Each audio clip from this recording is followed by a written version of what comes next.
Hello, Mike Ako. Today's 1 p.m. AEN committee hearing, including the audio and video of remote participants, is being streamed live on YouTube. And I'm Mike Gabbard, the AEN chair, and on the committee we have Vice Chair Senator Clarence Nishihara and Senators Laura Ocasio, Carl Rhodes, and Kurt Favela. You'll find links to viewing options for all Senate meetings on the live and on-demand video page of the legislature's website at capitol.hawaii.gov. In the unlikely event that we have to abruptly end this hearing due to major technical difficulties, the committee will reconvene to discuss any outstanding business at 1:01 p.m. on April 7th during our AEN via video conference time slot, and a public notice will be posted on the legislature's website. For testifiers, all testifier audio will be muted and video disabled until shortly before it's your turn to testify.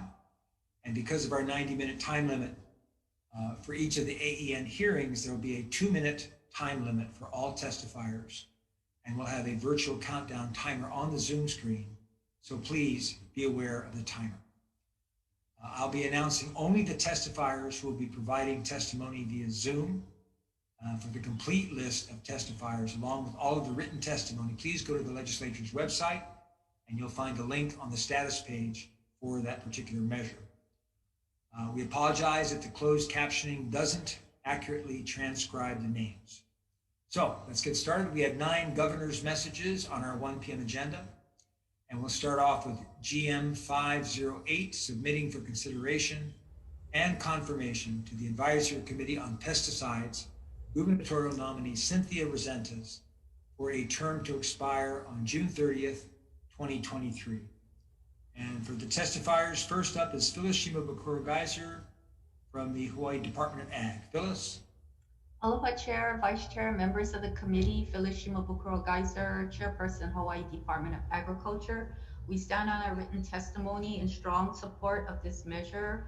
Cynthia Resentes, it brings excellent representation from the citizens of the state, and I'm so pleased that she represents the Waianae Coast on this advisory committee. Mahalo.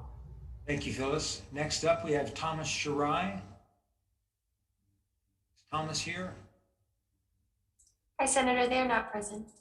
Okay, no other testifiers. Members, any questions?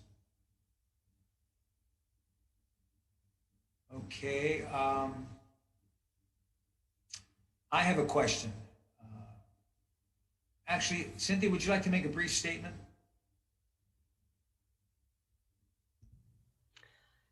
Thank you, Senator Gabbard. I'm pleased to go ahead and voluntarily be asked, if you will, to sit on the Advisory Committee on Pesticides. This is the 4th term that I would be sitting on this body. I did 2 terms many years ago and then was asked to come back in again in 2017, I believe it was. I think it's very important to have a community voice that speaks towards the issues that are coming forward, especially in light of the different types of chemicals that have been produced over the years and its effects not only in assisting us in a more robust agricultural environment, but also to protect the health and human services of people that will either be working in that arena or will be coming up against the residuals. So I do take my position on this board very seriously as far as doing what research I can make myself aware of to be able to provide valid input to the discussions that we hold. So thank you again very much. Thank you, Cynthia. Members, any questions? And we'll do decision making on all the GMs at the end. So we'll move on to the next, GM 509 and GM 510. We'll take these together because it's for the same guy for 2 terms. And this is submitting for consideration and confirmation to the Advisory Committee on Pesticides gubernatorial nominee Matt Liam, for a term to expire June 30th, 2021. And then also for a term to expire, the term to expire on June 30th, 2025. First up is Phyllis Shimabukuro-Geyser, Department of Ag. Aloha Chair, Vice Chair, members of the committee. The department stands on its written testimony for both GMs 509 and 510 in support of Mr. Leo. Yeah, okay, thank you. Thank you, Phyllis. And let's see if we have, okay. Is Mr. Liam present?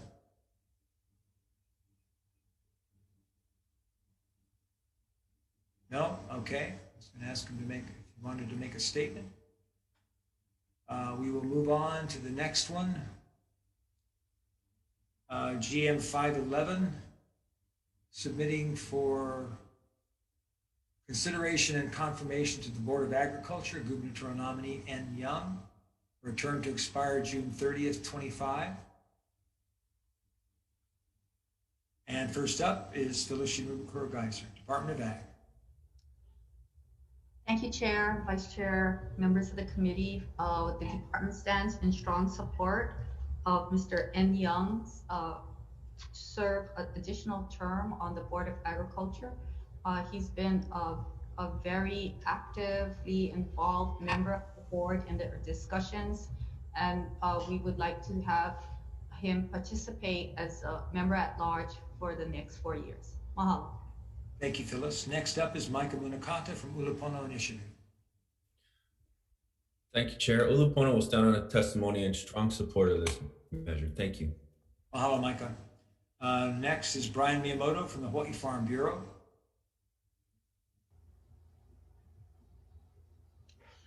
Good afternoon, Chair, Vice Chair, members of the committee. Brian Miyamoto on behalf of the Hawai'i Farm Bureau will stand on written testimony supporting this nominee. Thank you, Chair. Thank you, Brian. No other testifiers. Members, any questions for the nominee? I have a question. COVID-19 has revealed some gaps in our food distribution system. So what role do you think food hubs can play to address some of the distribution challenges that we saw with COVID-19? Oh, that's a great question, Chair. Good to see you, by the way, Senator and members of the committee. So, although there are challenges, I mean, we've always had supply challenges, and I think that industry in general, not only the food industry, but tourism, retail in general, dry goods, all of that, they're all rethinking their supply lines as far as where does some of that come from, where does some of our supplies sit, are we going to go from just in time to just in case, and those kinds of things. So that's definitely happening. As far as food hubs go, the aggregator role has been something that we've been aware of for quite some time as far as what food hubs can do.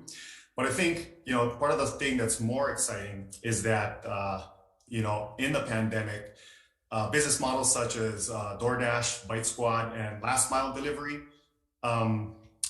operations have actually had us think outside the box where, we don't necessarily have to think about aggregating to a place like a farmer's market or even a retail store, where we can think about direct to consumer delivery out of a food hub aggregator.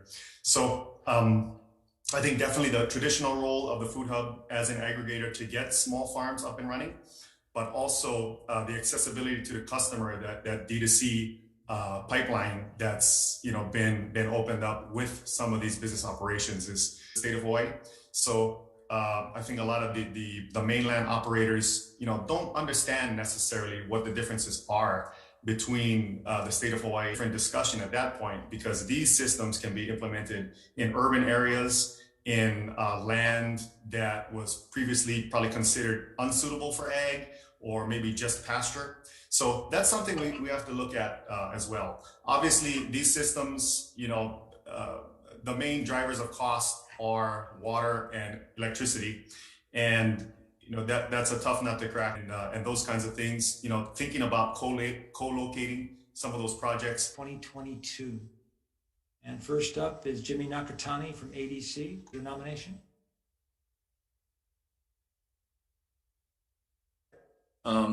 Chair Gabbard and members of the committee, thank you very much.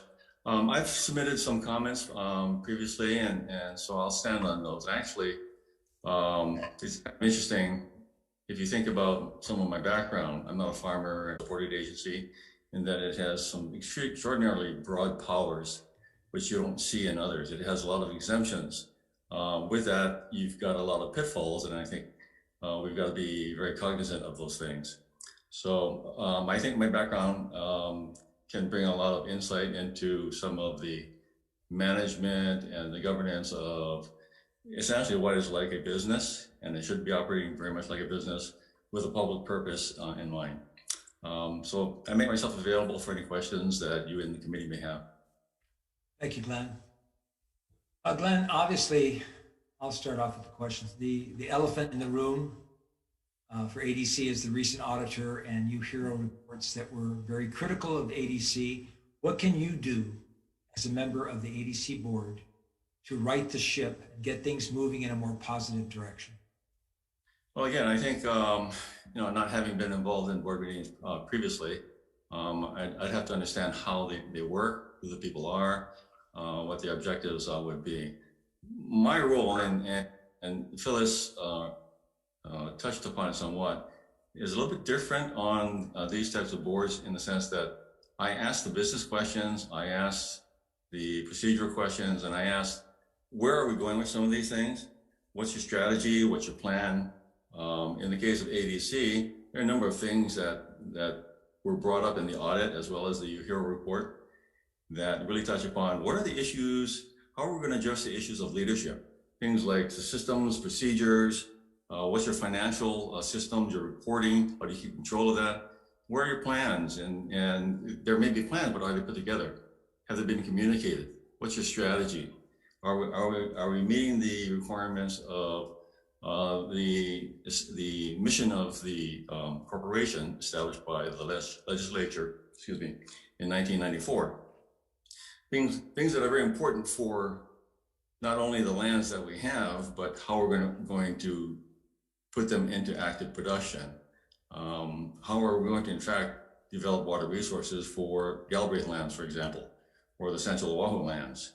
And how we're going to do that equitably. Are we going to focus on small farmers or medium and largest farmers? And how do we do that? How do we partition the property so that it meets the goals of the type of economies of scale and production? How do we support them through hubs, not only through processing hubs, but also maybe equipment pull hubs?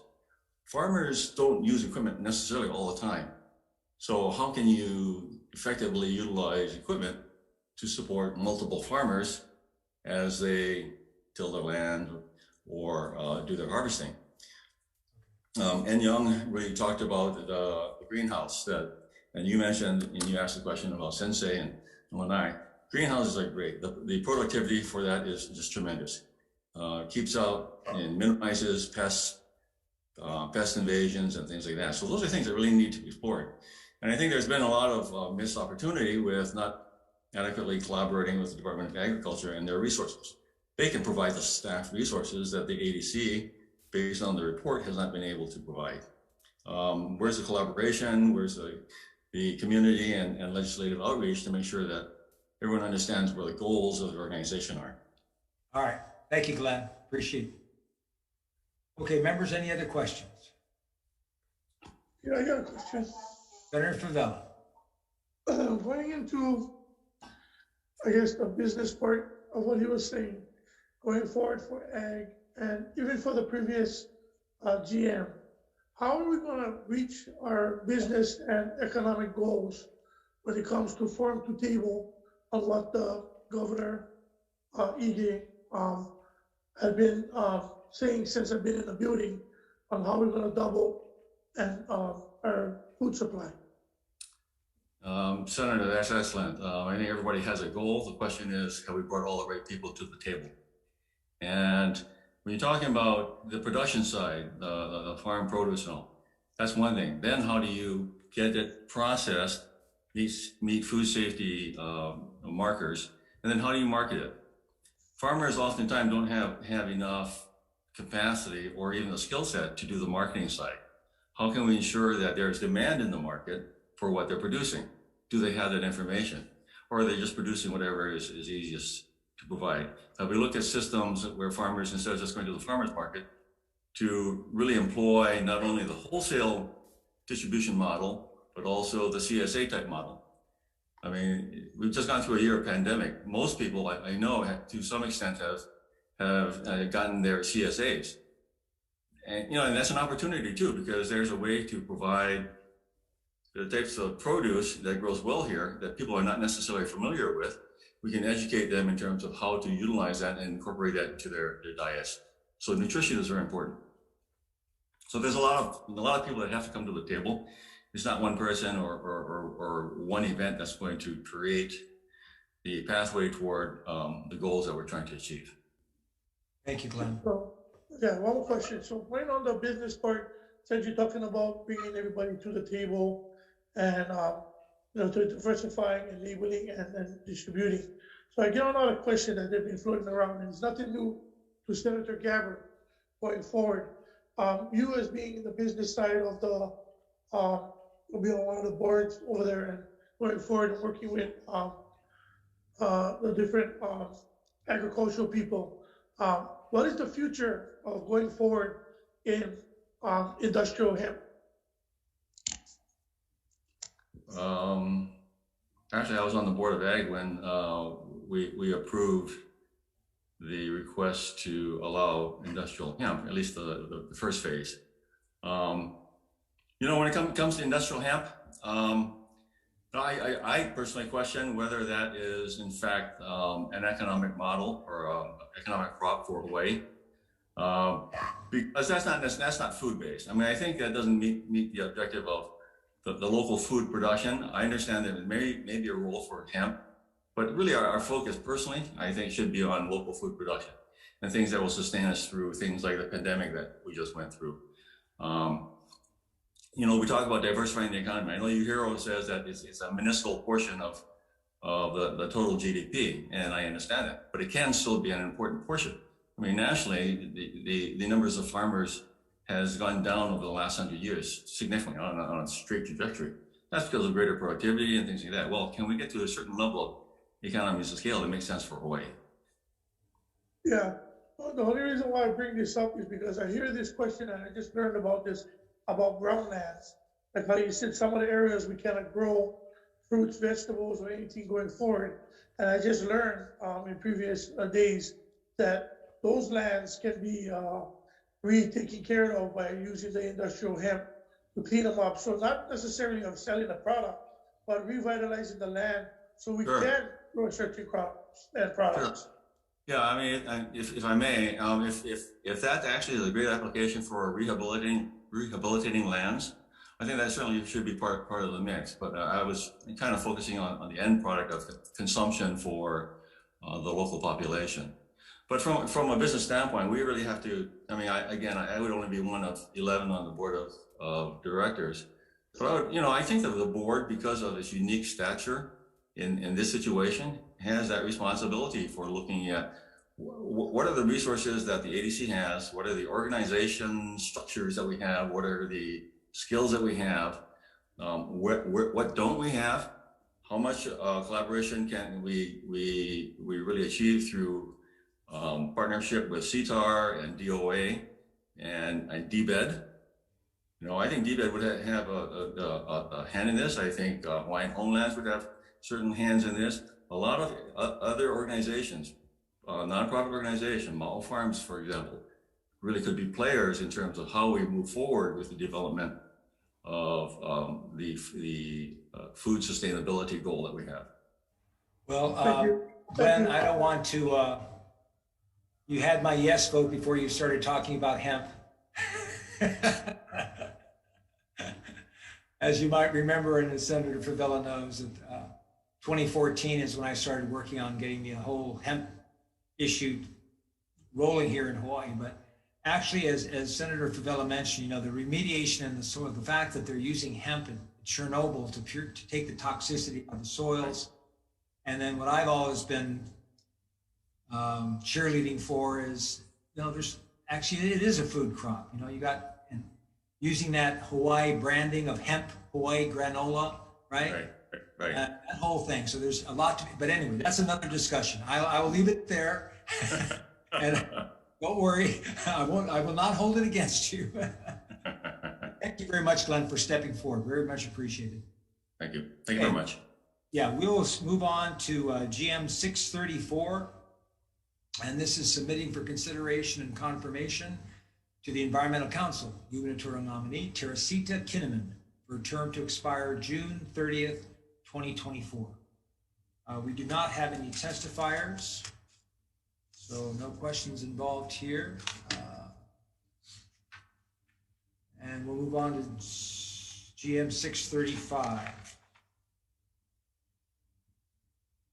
And that is submitting for consideration and confirmation to the Environmental Council, GM nominee Don Hager Nordblom, for a term to expire June 30th, 2023. Okay, also no testifiers there.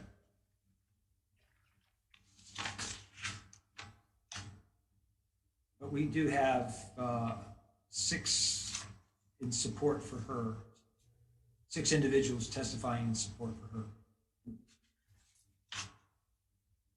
And then we have, who's next here? Let's see.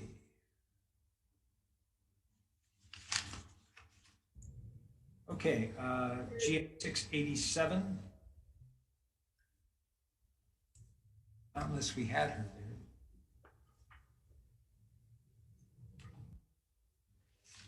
Excuse me just a sec.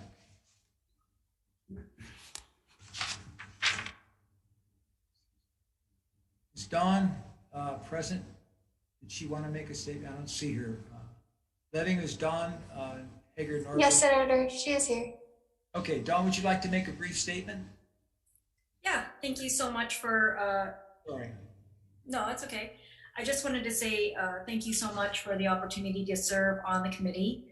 I believe that everybody should volunteer, and that's what I'm here for. And I have volunteered for MACSAG before, as well as We Are West Maui for the West Maui Community Plan. I have a long history of professional work with state and county agencies. And so I do believe that my nomination will be very helpful for this committee. Thank you. Thank you very much. And we had David Smith testifying on her behalf. David? Yeah, Senator, I'm actually supposed to be testifying for the next, Oh, I'm sorry. You're on 687, right? Yes, sir. Hang on, 635. Okay, great. Were there any questions, members, for Dawn on GM 635? Okay, no questions. All right.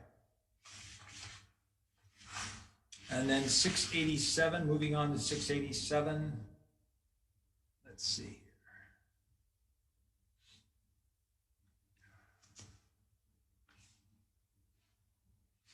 Submitting for consideration and confirmation to the Endangered Species Recovery Committee, gubernatorial nominee Lisa Spain for a term to expire June 30th, 2025. And David Smith testifying on her behalf. David? Yeah, good afternoon. The department submitted testimony and support, and we'll stand on that. And we really appreciate Ms. Spain's willingness to continue with the commission. She's a real valuable asset on that Endangered Species Recovery Committee. Mahalo, David.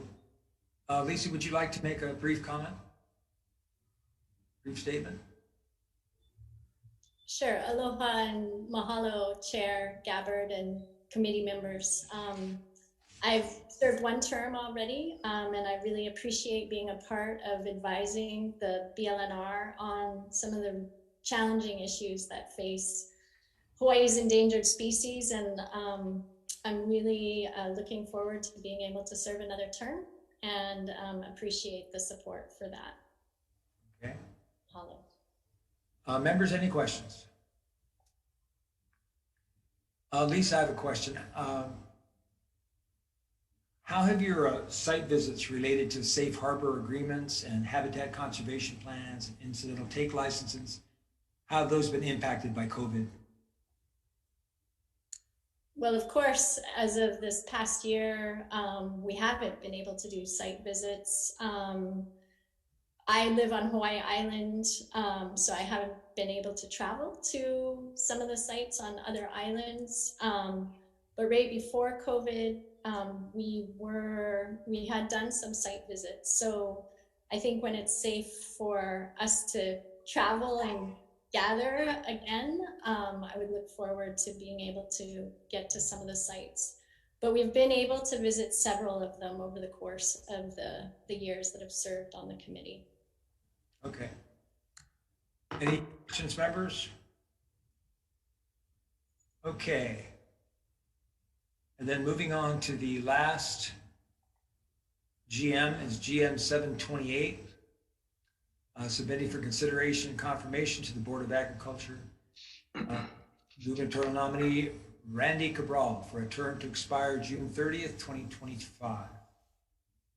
And first up is Jimmy Nakatani from ADC. Thank you, Chair. Can you hear me? Yes. Thank you, Chair, members of the committee. ADC stands on a written testimony in strong support of Randy. He's been an outstanding Farm Bureau president for a long time, and he'll do well on the Board of Agriculture. Thank you. Thank you, Jimmy. Phyllis Shimabukuro-Geiser, Department of Ag. Thank you, Chair, Vice Chair, members of the committee. I'd like to stand on the department's written testimony strongly supporting Mr. Cabral in serving a second term on our Board of Agriculture. He has been very engaged in our discussions and brings a wealth of experience, hands-on experience in the field and on policy regarding agriculture. So mahalo for your consideration. Thank you, Phyllis. Next is Brian Miyamoto from Hawaii Farm Bureau. Thank you, Chair, members of the committee. Brian Miyamoto, on behalf of our 1,800 farm family members statewide, we strongly support the nomination and reappointment of Mr. Cabral to the Board of Agriculture. Mr. Cabral has extensive background in agriculture. He is very experienced in farming and ranching as a small farmer and small rancher. He has a passion for agriculture and compassion for farmers and ranchers.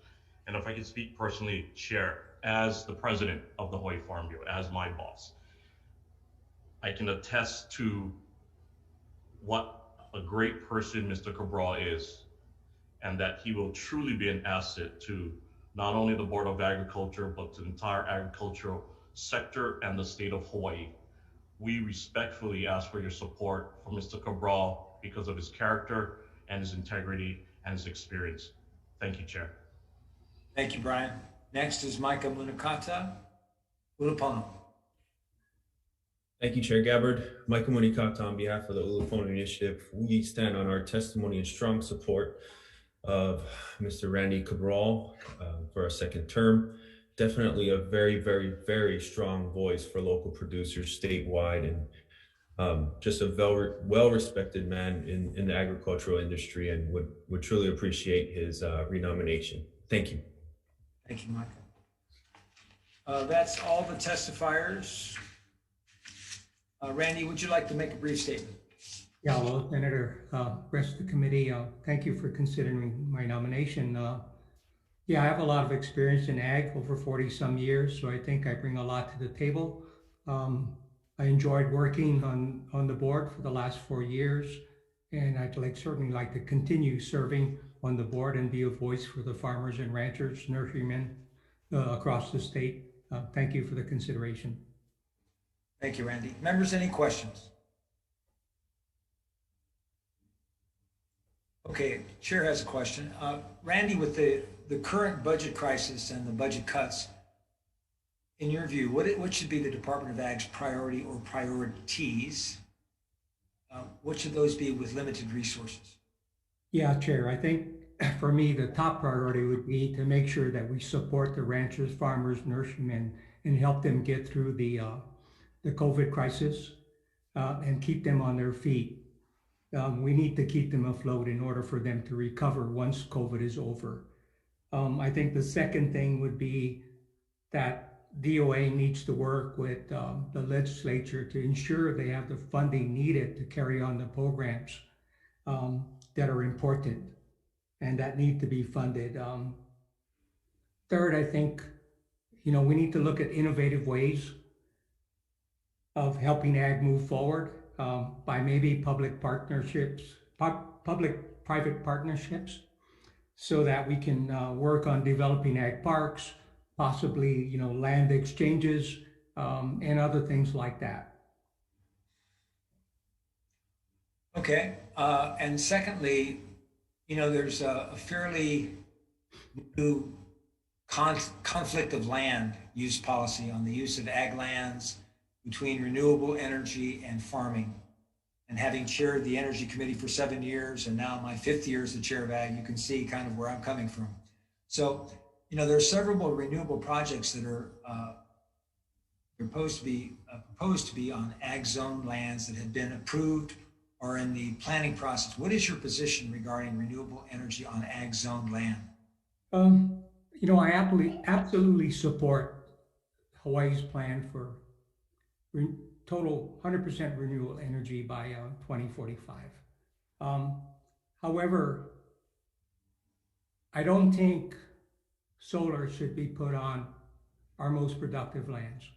There are other classes of ag lands that solar could go on, and I think it could be worked out. I certainly believe in balance, and there's a way of balancing ag and solar if we look at it the right way. I think we can do research as to see what ag operations can be compatible with solar. And the other thing I'd like to see is that if solar is put on ag land, that some benefit goes back to agriculture. Whether it's some of the revenues generated goes back to scholarships for people going to college for ag, infrastructure development, to the Department of Ag for their programs, and things like that. Okay, thank you, Randy. Any other issues, concerns, members? Okay, members, I don't think it's, unless you guys would like to go to the breakout room, I think I'm ready for, everybody okay with moving ahead with the decision making? Okay, good. So members,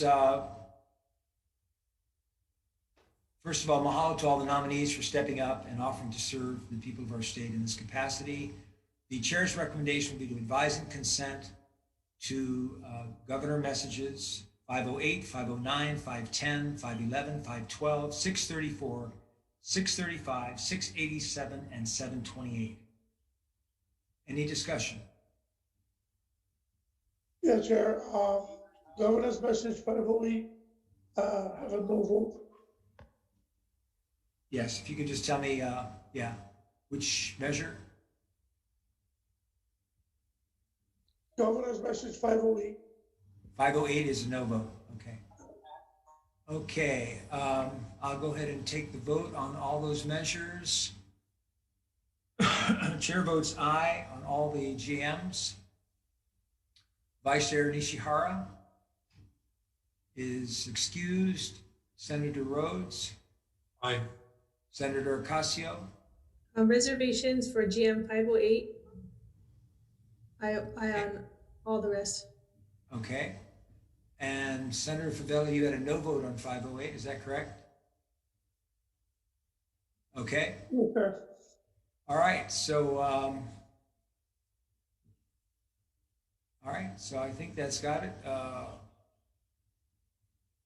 We will adjourn the meeting. Thank you very much, members. All the measures pass. Aloha. Thank you.